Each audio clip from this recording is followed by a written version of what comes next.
Lo que ocurrió en Comodoro no fue solo una lluvia fuerte, fue mucho más que eso. Fue un temporal que generó consecuencias tremendas, muy drásticas. Y tienen mucho que ver esto con las condiciones hasta del propio suelo de la ciudad de Comodoro, de características arenosas que permitió los desprendimientos y la grieta con la que el suelo se abrió en dos. Arenas que todavía quedan, se pueden observar allí dentro de las viviendas. Esto es lo que encontramos en Comodoro Rivadavia.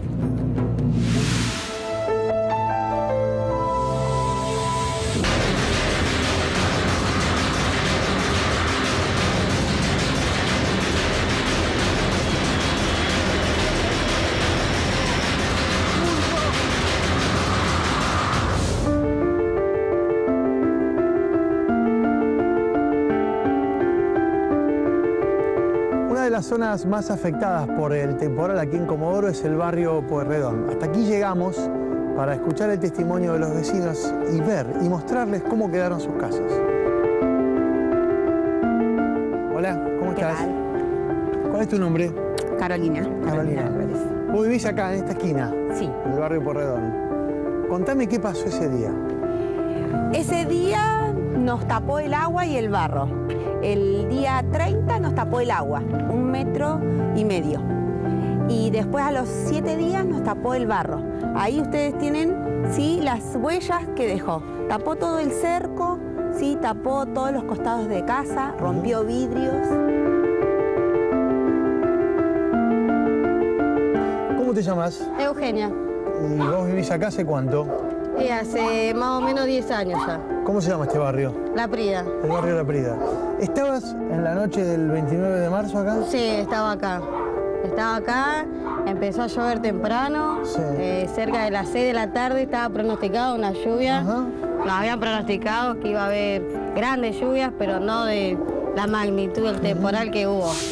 Entonces ese día usted tenía puesta la protección. Yo tenía puesta esta Y protección. de pronto, a la tarde, Y tengo 1,30 metros de agua dentro de la casa. vamos a pasar. Ahí va. Ahí lo seguimos. Este es un tubo de un desagüe pluvial que viene del fondo, tiene 16 metros. Está lleno de arena. Está lleno de arena. Quedó ¿Cómo tapado. Quedó tapado de arena. Si ustedes pueden ver las marcas acá, Ajá. la primera inundación fue acá, 1, 2, 3, 4, casi 80 metros. Y la segunda fue acá. Todo esto no puedo sacar todavía, porque no, la edad que tengo... Perdóneme, esto estaba venuso.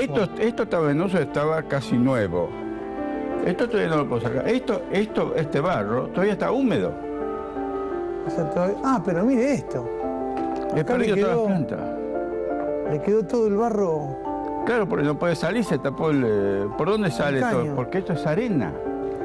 Nadie me puede decir, he preguntado, ¿de dónde salió tanta arena?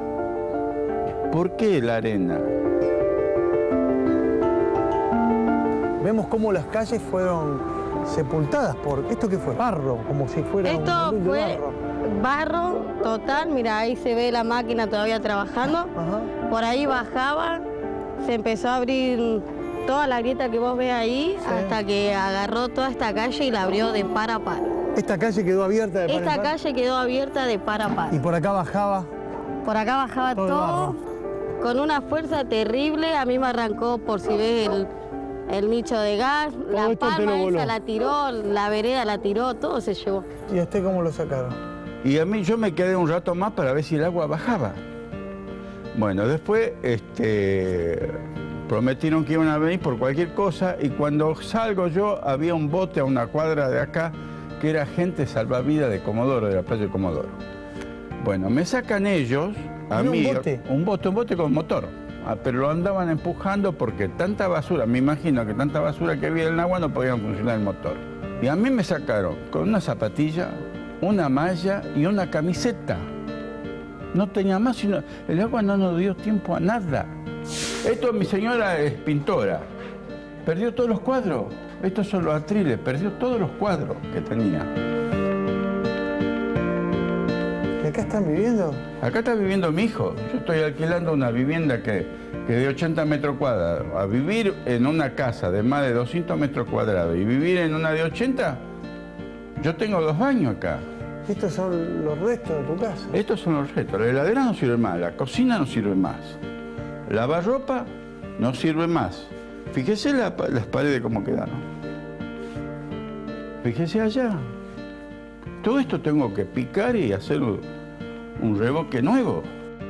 Ahora, pensaba, vos estabas acá en tu casa esa noche. Sí. ¿Y qué dijiste en ese momento? ¿Vos estabas con los chiquitos? Yo estaba con mis 3 nenes, mi marido, mi suegro, y le dije no, que nos teníamos que ir porque ya era, no íbamos a tener después salida. Y fue así.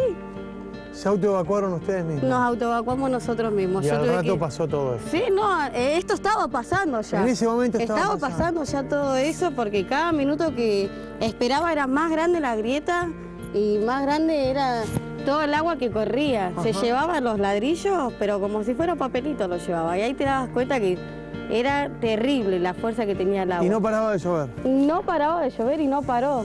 Yo en este momento estoy viviendo en un colchón de suelo porque la cama no entra en la casa que hemos alquilado. Imagínense, tenemos 4 animales, no los voy a tirar a la calle a los animales, tengo que convivir con ellos. La palabra es angustia cuando pensamos en esta gente que se ha quedado sin nada. Ahora, y como dice el propio intendente de Comodoro, lo que queda es de a poco ir acercando ayuda a todas estas personas y enfocarse en todo lo que hay para reconstruir. Otro de los temas importantes de la provincia de Chubut tiene que ver con el petróleo. Para hablar de eso, está aquí con nosotros Julia Estrada. Hola, Julia. ¿Cómo están? Buenas Bienvenida. noches, Daniela, Bien, Mauro. muy bien. Bueno, también estuvimos en Comodoro, estuvimos en la provincia de Chubut. El otro costado de Comodoro es que la ciudad y en general la provincia es eminentemente petrolera, de petróleo crudo. Y para que tengan un dato, 1.700 pozos petroleros hay solamente en lo que se dice el ejido urbano de Comodoro Rivadavia. Bueno, fuimos a hablar con el sindicato petrolero, también estuvimos en un yacimiento a unos kilómetros de la ciudad de Comodoro, camino al famosísimo Cerro Dragón. Y bueno, y vamos a ver las imágenes de condiciones de trabajo realmente extremas. Se trabaja 12 horas, ya estoy diciendo un dato que a muchos les llamará la atención, no se trabaja 8, se trabaja 12, considerando 4 horas extras. Y vamos primero a ver el informe. Bueno, Leandro, ¿cuál es la situación de los petroleros en Chubut, si podés decirme, en el último año y medio o desde que ganó Mauricio Macri?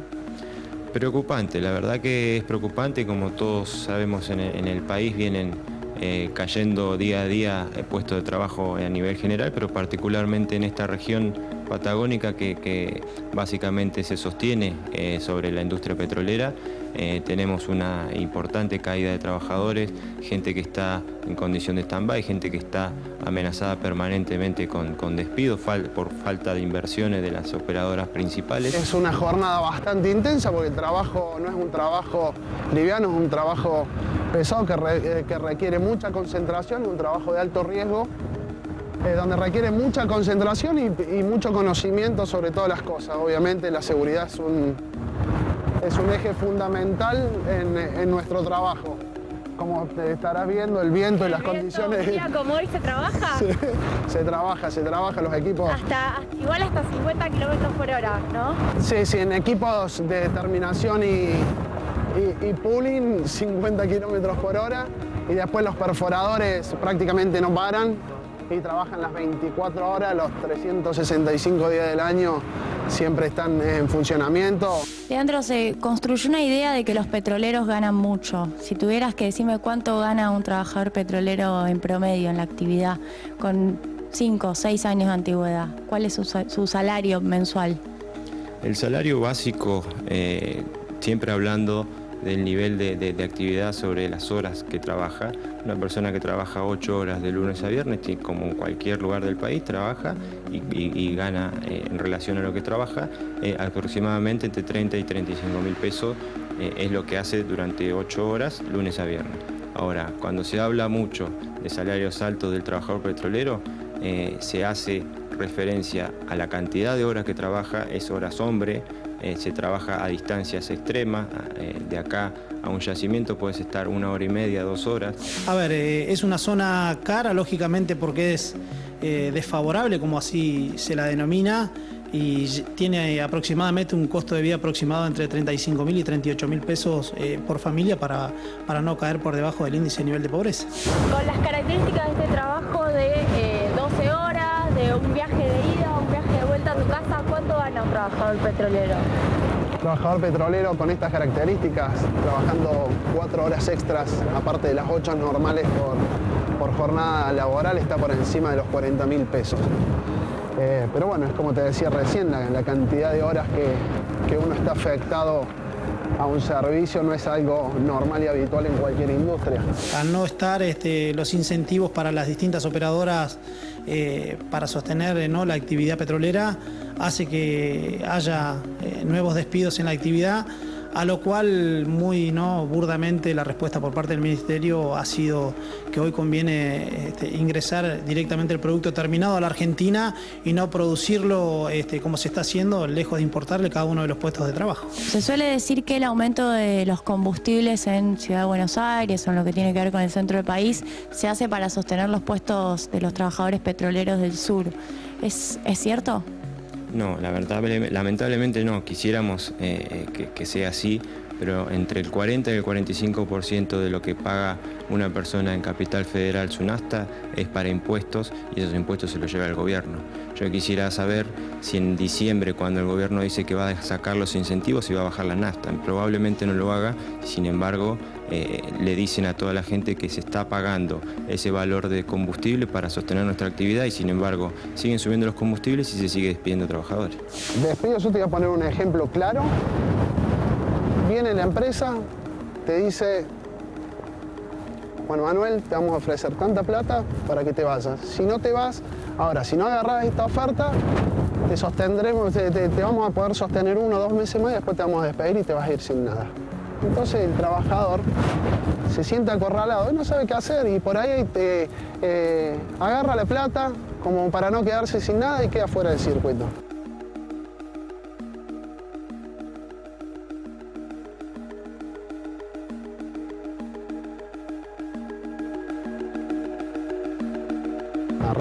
Nos arrastra a todos, al comerciante, arrastra a todos, a las textiles, a todos. Cuando cae el consumo, empieza a caer todo, la gente se empieza a ir. Hay mucha gente que optó también por irse de la provincia porque trabajaba en el petróleo, y acá si no hay petróleo no puedes hacer más nada.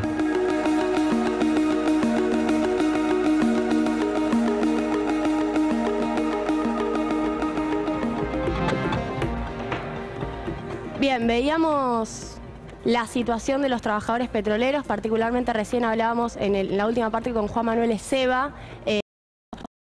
Esas 4 horas que están en discusión si se las van a pagar o no ahora con la flexibilización del convenio. Y luego trabajan 12 horas en el yacimiento petrolero, a veces en condiciones extremas de frío y viento, hasta las 12 de la noche. De ahí retornan a dormir a su casa, a Comodoro, a las 4 de la mañana. Después tienen un día de descanso en el medio, que también está en discusión si se los van a empezar a pagar.